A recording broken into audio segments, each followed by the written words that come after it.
இறைத்தூதர் சொன்னார்கள், இந்த பூமியில் நாம் பிரச்சனைகளை சுமந்து வாழ்ந்து கொண்டிருக்கிறோம். இந்த பிரச்சனை நீங்குவதற்கும் நமக்கும் உள்ள இடைவெளி எவ்வளவு தெரியுமா? இந்த நெற்றிக்கும் இந்த பூமிக்கும் இடையில் தான். சிரமங்களால் தவிப்புகளால் நிற்க முடியவில்லை என்றால், சோதனைகளால் நெற்றியை உங்கள் இறைவனுக்கு முன்னால் அந்த பூமியில் சாய்த்து விடுங்கள். இறைத்தூதர் சொன்னார்கள், ஒரு இறைவனுக்கு ஒரு அடியான் நெருக்கமாக இருக்கக்கூடிய நிலை, சிறந்தாழ்த்தி அவனை வணங்கக்கூடிய இந்த நிலையில் அவனை அழைத்தால் அவன் பதிலளிக்கிறான்.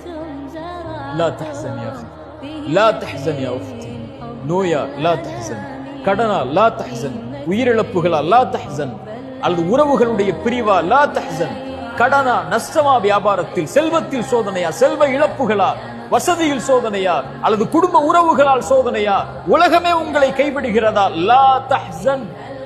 இறைவனுடைய வார்த்தை அது. இன்னல்லாஹ மஅனா, அந்த இறைவன் நம்மோடு இருக்கிறான். இந்த லா தஹ்சன் என்பது ஒரு தொடர்.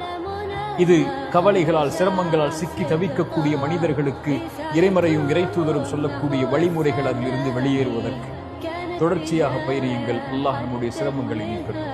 அக்கூலு கௌலி ஹாதா அஸ்தக்ஃபிருல்லாஹ்.